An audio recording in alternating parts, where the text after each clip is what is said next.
ACN news के सभी दर्शकों का स्वागत है।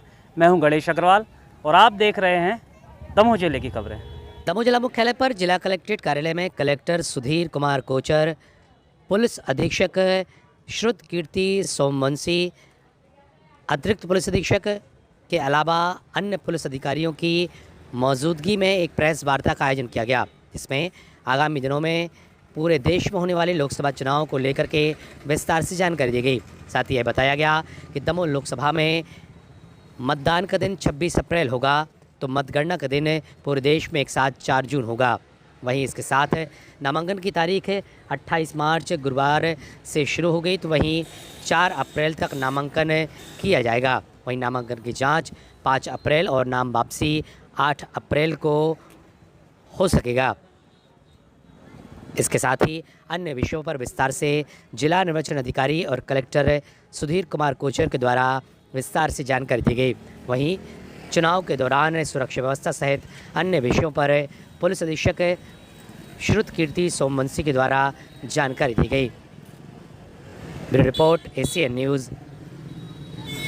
पेड न्यूज वाला पॉइंट इंपॉर्टेंट है कि यदि मान लीजिए किसी भी प्रकार के इलेक्ट्रॉनिक, प्रिंट या सोशल मीडिया पर इस तरह की चीजें प्रकाशित होती हैं, तो एक तो इन्होंने ये किया है कि यदि इलेक्ट्रॉनिक मीडिया पर या ई माध्यमों से हम कोई चीज इस तरह की करते हैं तो उसकी प्री सर्टिफिकेशन की व्यवस्था है। तो प्री सर्टिफिकेशन की ये कमेटी है, वो कमेटी उसमें प्री सर्टिफिकेशन का काम करती है। और जो प्रिंट मीडिया में सामग्री पब्लिश होती है उसके लिए कहा गया है कि भाई जो भी उम्मीदवार इसको करते हैं तो उसके लिए प्रिंटर, पब्लिशर का नाम, उम्मीदवार किनके लिए वो किया गया है, उसकी सारी डिटेल्स उसके साथ लगाई जानी चाहिए। नेक्स्ट जो है आपका अधिकार है और सभी मतदाताओं को लोकतंत्र के इस त्योहार में मतदान करना चाहिए। मैंने अभी विधानसभा चुनाव का रिकॉर्ड देखा जिसमें ये स्पष्ट हुआ कि कितना लोगों ने बढ़ चढ़कर और उत्साह के साथ विधानसभा चुनाव में मतदान किया है। इस उत्साह को हम और आगे ले जाना चाहेंगे, तो मैं दमोह लोकसभा क्षेत्र के सभी मतदाताओं से एक बार पुनः विनम्र अपील करना चाहूंगा कि वे लोकतंत्र के इस पर्व में, जो कि देश का गर्व है, अधिक से अधिक संख्या में निकल करके मतदान करें।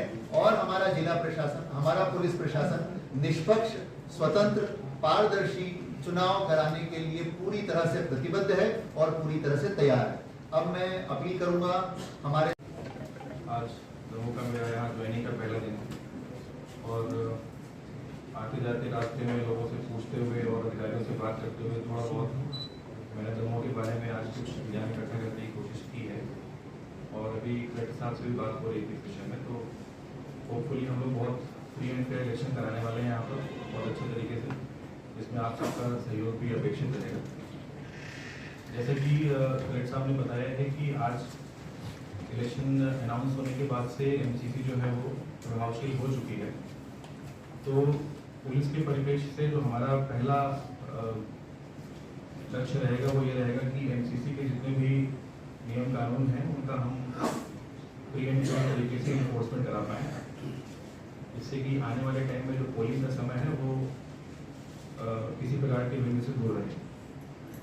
इसके साथ साथ जो इस पूरी प्रोसेस में नॉमिनेशन और पोलिंग तक का काम है उसमें भी पुलिस की तरफ से जितनी भी व्यवस्थाएं लगती हैं, हम लोग पिछले बार की व्यवस्थाएं उनको देखते हुए, उनको मद्देनजर रखते हुए जो भी उसमें और बेहतरी हम कर सकते हैं, हमारी तरफ से प्रयास होगा कि हम उसको इस इलेक्शन में इम्प्लीमेंट कर पाएंगे। जिले में स्वीप करवाने को तो चुनाव से रिलेटेड जो भी प्रचार प्रसार, जिससे कि हम मतदाता को ये संदेश दे पाते हैं कि आप आइए और वोट करिए, सभी का जिम्मा हमारी टीम उठाती है। और हम लोग डिफरेंट तरीके से वोटर्स को अप्रोच करते हैं, जैसे कि नुक्कड़ नाटक करके और उनको समझाइश देके, जहाँ पे पलायन है वहाँ पर जाके हम लोग तरह तरह के तरीके अडॉप्ट करते हैं। हम लोग अपील करवाते हैं, हम लोग मानव श्रृंखला बनवाते हैं, जैसा कि आप सब लोग जानते हैं कि इस तरह के डिफरेंट प्रयोग किए जाते हैं ताकि जो मतदाता है उसको यह एहसास हो कि उसका मतलब इवन वन वोट मैटर्स, हर एक वोट की कीमत है।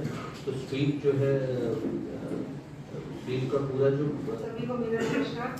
मैं आप सभी के माध्यम से एक अपील करना चाहूँगी कि 1 अप्रैल 2024 तक जो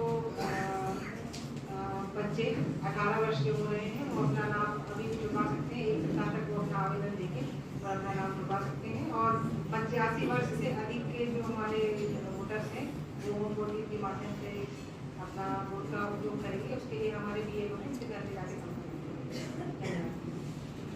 करेंगे। जैसा कि आप सब जानते हैं कि आज निर्वाचन आयोग द्वारा प्रेस कॉन्फ्रेंस करके और पूरे देश में लोकसभा निर्वाचन 2024 के लिए चुनावों की तिथियों की घोषणा कर दी गई है, अधिसूचना जारी कर दी गई है। और इसी के साथ पूरे देश में, मध्य प्रदेश में, दमोह में आदर्श आचरण संहिता तत्काल प्रभाव से प्रभावशील हो गई है। और इसी परिप्रेक्ष्य में जो कानून और नियमों की मंशा है, उस मंशा के अनुसार हमने सबसे पहले अभी प्रेस कॉन्फ्रेंस का आयोजन किया और प्रेस में, मीडिया के हमारे बंधुओं और बहनों को हमने सारे प्रावधानों से अवगत कराने का प्रयास किया। और इसके बाद राजनीतिक दलों के हमारे जो प्रतिनिधिगण हैं, उनके साथ भी मेरी और SP साहब की अभी बैठक है। हम लोग उनके साथ भी आचार संहिता और हमारे नामांकन से लेकर के बाकी सारी प्रक्रियाओं के बारे में उनको अवगत कराने का काम करेंगे। आज से आदर्श आचरण संहिता प्रभावशील हो गई है। इस कारण संपत्ति विरूपण अधिनियम, कोलाहल अधिनियम, आयुध अधिनियम, इस प्रकार से सभी अधिनियमों के अंतर्गत हम तत्काल प्रभाव से कार्यवाहियां प्रारंभ कर रहे हैं, जिसका की प्रभाव अब आपको लगातार देखने को मिलेगा। इसी के साथ नागरिकों के लिए सी विजिल ऐप भी क्रियाशील हो गया है, जिस पर कि वो जा कर के राजनीतिक प्रचार प्रसार या किसी भी प्रकार की चुनाव से संबंधित शिकायतें दर्ज करा सकते हैं। हमारा शिकायत सेल सक्रिय हो गया है। इसके अलावा आदर्श आचरण संहिता के जो अन्य प्रावधान हैं, वो सारे प्रावधान भी तत्काल प्रभाव से लागू हो गए हैं। किसी भी प्रकार के नए विकास कार्यों आदि की मंजूरी नहीं दी जाएगी। किसी भी प्रकार का लोकार्पण और शिलान्यास आदि सब पूरी तरह से वर्जित रहेंगे। किसी भी प्रकार की नई घोषणाएं नहीं की जाएंगी। इन सब माध्यमों से जो है आदर्श आचरण संहिता को बहुत कड़ाई के साथ लागू करने का प्रयास पूरे दमोह लोकसभा क्षेत्र में हम लोग प्रतिबद्धता के साथ करने वाले हैं। नामांकन की डेट क्या होगी, मतदान की डेट क्या होगी और परिणाम?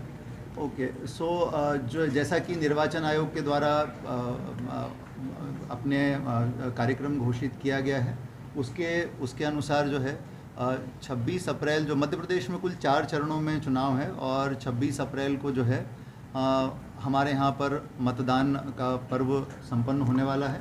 और मतगणना जो है 4 जून को एक साथ सभी जगह पर होगी। तो मतदान के लिए और मतगणना के लिए हमारी पुख्ता तैयारियां लगातार चल रही हैं और इसे हम शीघ्र चरणबद्ध रूप से अंतिम रूप देना हमने प्रारंभ कर दिया है और लगातार उस पर काम चल रहा है। और अब सर्वोच्च प्राथमिकता जो प्रशासन की है वो निर्वाचन ही है। उसी पे हमारा फोकस सबसे ज़्यादा रहेगा और उसी के लिए हम लोग पुलिस और जिला प्रशासन मिल करके काम करेगा। मैं आप सबके माध्यम से एक बार फिर दमोह लोकसभा क्षेत्र की जनता से मैं अपील करना चाहूँगा, यहाँ के मतदाताओं से मैं अपील करना चाहूँगा कि लोकतंत्र का पर्व एक बार फिर हमारे दरवाजे पर आया है। हम सभी मतदाताओं का ये कर्तव्य बनता है कि इस पर्व में अधिक से अधिक संख्या में भाग लें और अपने मताधिकार का प्रयोग करें। यही मताधिकार जो है इस लोकतंत्र को सशक्त बनाने का सबसे बड़ा माध्यम है। धन्यवाद। लोकसभा चुनाव की आज घोषणा हो चुकी है, जिसके साथ साथ जो है वो MCC भी लागू हो गई है। तो पहली तैयारी के रूप में MCC के जो नियम कानून हैं उनका हम 100% पालन कराएंगे। हमारा जोर इस बात पर होगा। इसके अलावा जितने भी हमारे स्ट्रक्चरल पार्ट हैं, इसमें SST, FST, वीडियोग्राफी की टीम है, उसके अलावा पोलिंग तक की जितनी व्यवस्था है उसकी हमारी प्लानिंग हो चुकी है। उसमें जितने बल की ज़रूरत है, PHQ से जो सहयोग की ज़रूरत है, सेंट्रल पैरामिलिट्री फोर्सेस की जो ज़रूरत है उसकी भी तैयारी हो चुकी है। इसके संबंध में हमारी चुनाव सेल का गठन भी हो चुका है। रही बात इसमें जो जनता का सहयोग है या मीडिया कर्मियों का सहयोग है, उसमें जैसे अभी भी एक पिछली मीटिंग में ये पॉइंट आ रहा था कि जनता का जो इनपुट है वो लोगों तक, अधिकारियों तक बहुत लेट पहुंच रहा है और उस पर कार्रवाई भी और लेट हो रही है। तो अभी मैं अपने अधिकारियों के साथ बैठ के इस संबंध में एक बैठक रख रहा हूँ कि हम और कोई ऐसे तरीके ऐसे या कोई और ग्रुप्स व्हाट्सएप पे किसी अन्य माध्यम से जनता का इनपुट तुरंत ले पाएँ और उस पर फौरी एक्शन हम तुरंत वहीं पर कर पाएँ। इस संबंध में हम एक आज मीटिंग करेंगे जिसमें ये विचार किया जाएगा। इसके अलावा जो उस पूरी व्यवस्था का जो हमारा अंतिम लक्ष्य है वो ये रहेगा कि दमोह लोकसभा क्षेत्र में कोई भी अप्रिय घटना ना हो और हम फ्री एंड फेयर इलेक्शन करा पाएँ। Thank you.